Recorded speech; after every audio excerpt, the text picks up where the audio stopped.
On the day of my niece Emily's wedding, whom I had raised in place of her parents, my husband was in high spirits, getting ready since the morning. "You seem quite cheerful." When I spoke to him, my husband glanced at me. "It's my lovely niece's wedding today. Oh yeah, you weren't invited, were you?" To my husband's sarcastic remark, I remained silent. "She doesn't like you, so don't interfere like that." Should I attend the wedding today? When I quietly uttered those words, my husband's expression turned somewhat startled. "Are you coming without an invitation? That's outrageous."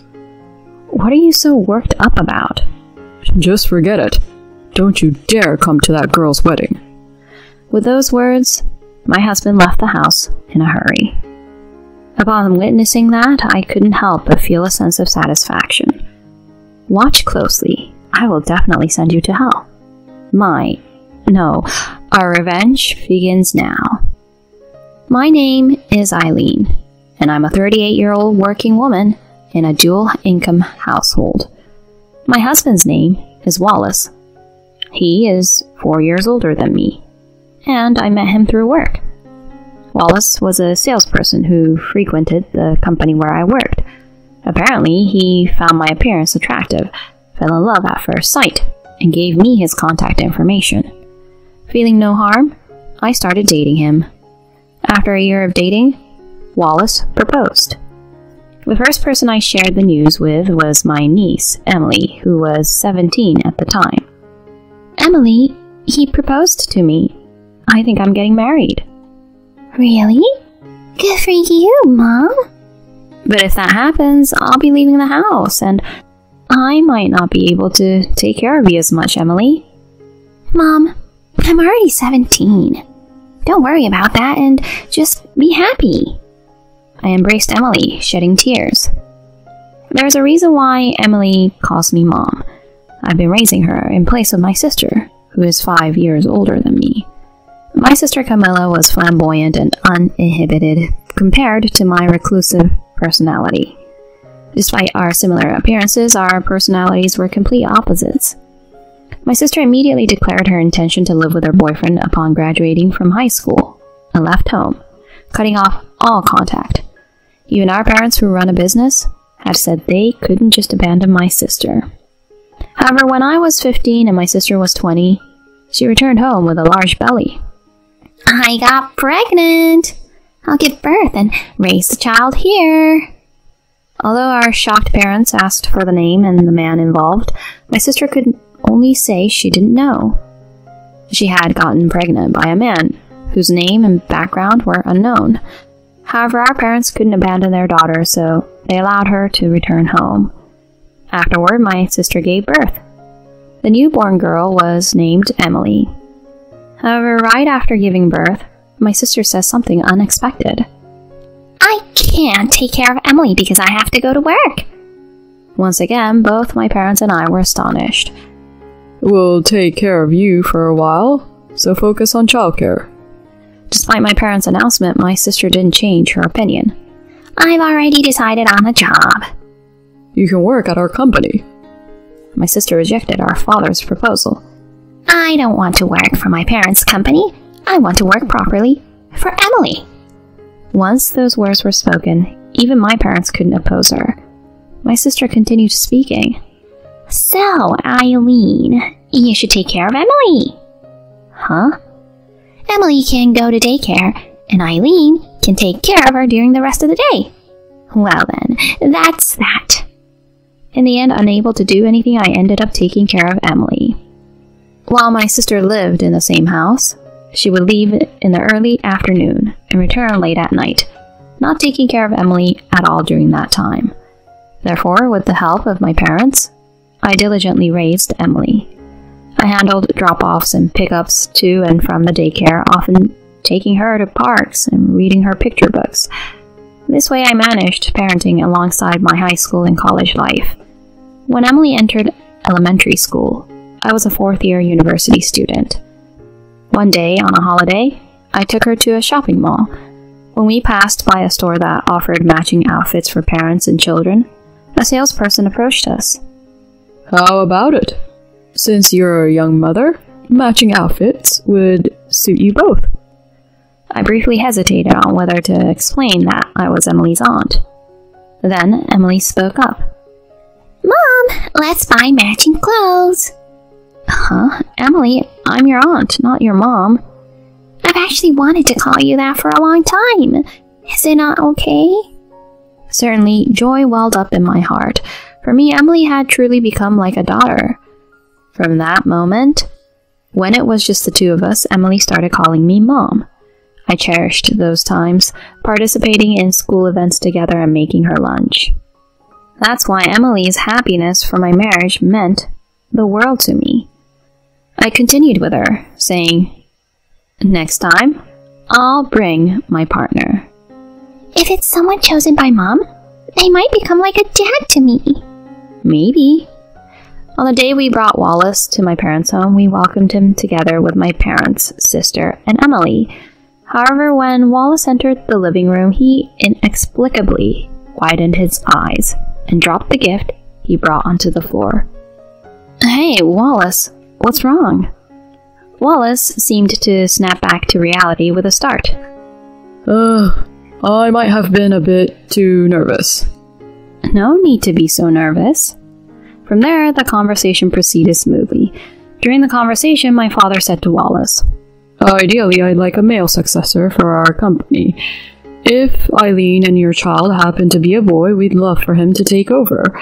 If that doesn't happen, you might have to inherit it." My father had traditional views, emphasizing blood ties and a male heir. That's why I chose not to join my father's company and instead found employment in a different major corporation. On the way back, Wallace had a serious expression. "Don't take what my dad said too seriously, okay?" "Yeah." Wallace seemed to be contemplating something. Later, Wallace and I rented a house near my parents' home and started living together. After expressing my desire to continue being involved with Emily, he accepted her presence. "Feel free to invite Emily over any time." "Thank you, Wallace." This way, Emily started visiting our home frequently. Wallace also seemed to have a kind and positive relationship with Emily. On the other hand, my relationship with Wallace had become subtly strained since our marriage. I had expressed multiple times that I wanted to actively pursue starting a family, but Wallace avoided physical contact and our intimate life came to a halt. Creating a child is not something one person can achieve alone. Time passed in this way. I was 38, and Emily had turned 22. By then, Emily was living on her own. We hadn't met for a while, and communication had become infrequent. She seemed to have a boyfriend from high school, and Emily had her own life. I felt both lonely and happy. Around that time, news of Emily's upcoming marriage reached me through my sister. It caught me off guard. I was honestly surprised. "We've decided to have a wedding, but I won't invite you." "Huh?" "I'm telling you not to come. Wallace will be invited, but you don't need to come."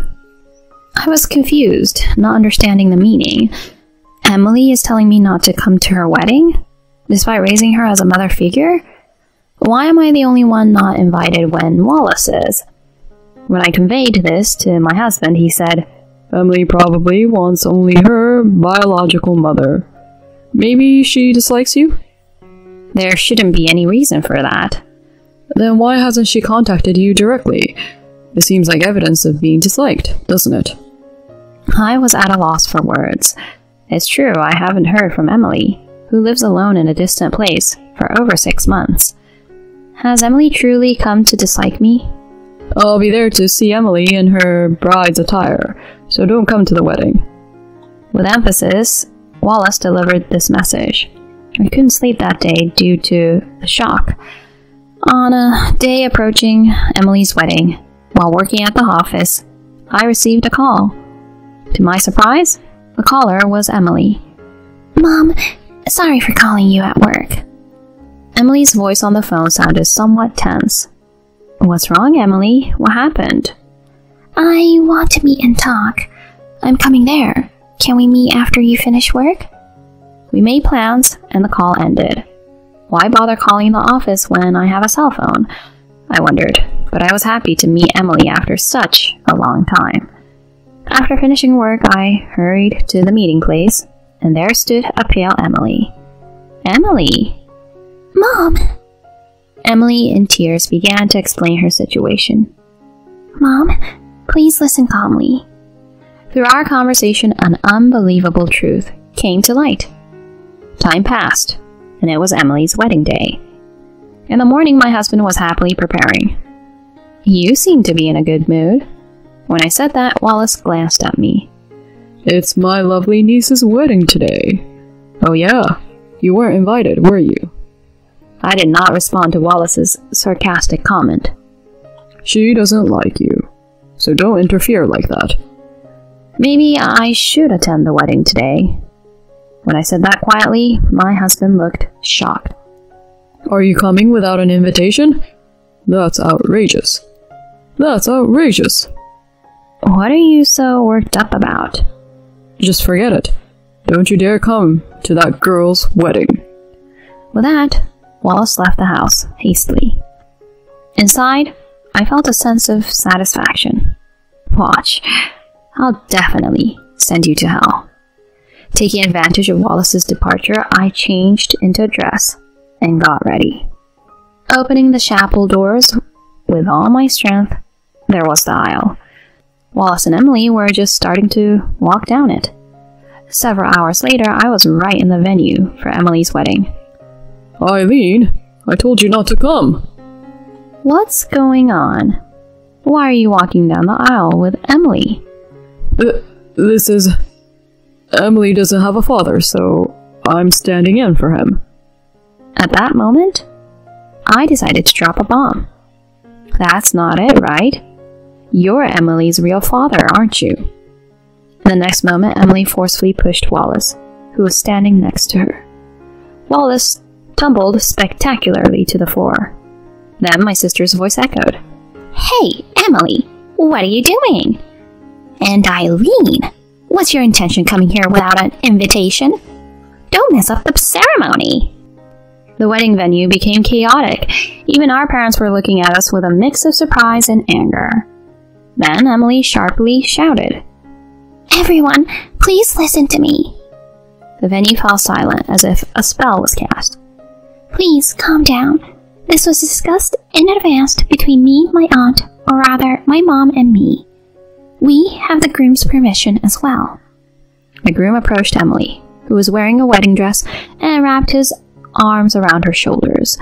He nodded at both Emily and me. At that moment, our father walked towards us with a pale face. Wait a moment. Eileen mentioned earlier that Wallace is Emily's biological father. What does that mean? I don't understand. Emily responded to this. First, listen to this. I immediately played the voice recorder at high volume. Well, I was surprised at first. I never thought my fiancé's sister was my ex. I was surprised too. I really liked you back then. That's why when I got pregnant, I didn't want to cause any trouble, so I disappeared. Hey, am I the only one you liked back then? Even now, of course I still like you. I can't imagine being with anyone else but you, Wallace. This was an ugly conversation between my husband and sister. Wallace and my sister's faces turned pale simultaneously. The recorded conversation continued. Looking forward to Emily's wedding. Yes, let's send her off with her real parents. Leave the troublemaker at home. Even though she's a troublemaker, you can't get a divorce, right? Our relationship and the fact that you're Emily's father can't be revealed. Yeah, and I have to inherit your father's company. That's why I didn't want to have kids with her. In the future, I'll be the president. If that happens, let's kick out Eileen and live happily together.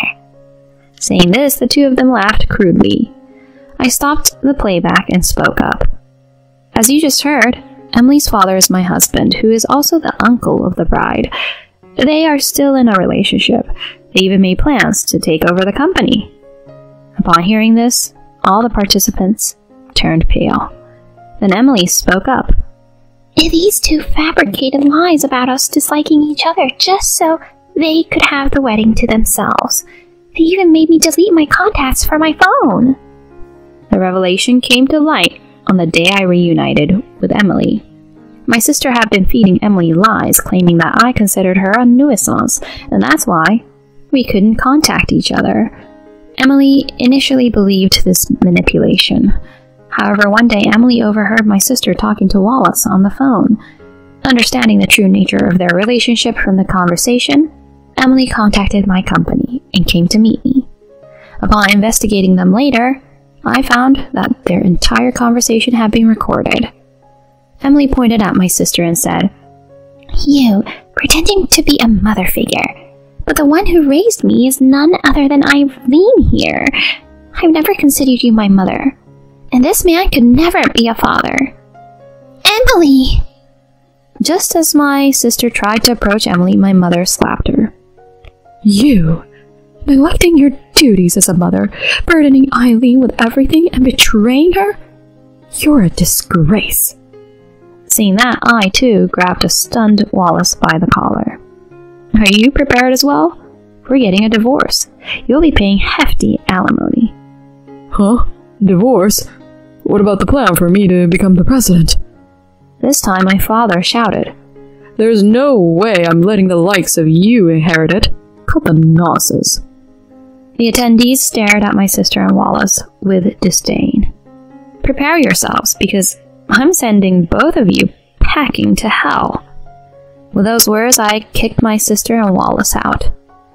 After the silence, Emily apologized to the attendees. "I planned this because I couldn't forgive what my parents did, and I wanted to chastise them in front of everyone. I'm sorry for showing you something unsightly. However, I still want you to participate in the ceremony." The attendees applauded Emily's decision. That's how I ended up sitting in the mother's seat where my sister had been. The ceremony resumed, and Emily read a letter to her mother, addressed to me. I cried so much that one tissue wasn't enough. Later, the divorce between Wallace and me was finalized. I successfully claimed alimony from both my sister and Wallace. My parents disowned my sister and kicked her out of the family home. I also managed to successfully get rid of Wallace. Emily, on the other hand, severed ties with both my sister and Wallace. The two of them apparently still did not part ways and began living together in a small apartment. However, their savings had long run out, and their plan for Wallace to become president had failed. They apparently have days filled with constant fighting. Two despicable people. I think they should just get along as best they can. As for me, on the other hand, after the divorce, I actually met someone and remarried right away. My new spouse has a wonderful personality and an impressive background. My father really likes him and wants him to inherit the company. What's more, to my delight, I found out about my pregnancy right after getting married. Actually, Emily was also pregnant around the same time, and we will give birth within a month of each other. Now we are mother and daughter, but we have also become like mom friends, and I see Emily frequently. From now on, I want to cherish the happiness I've gained and live positively.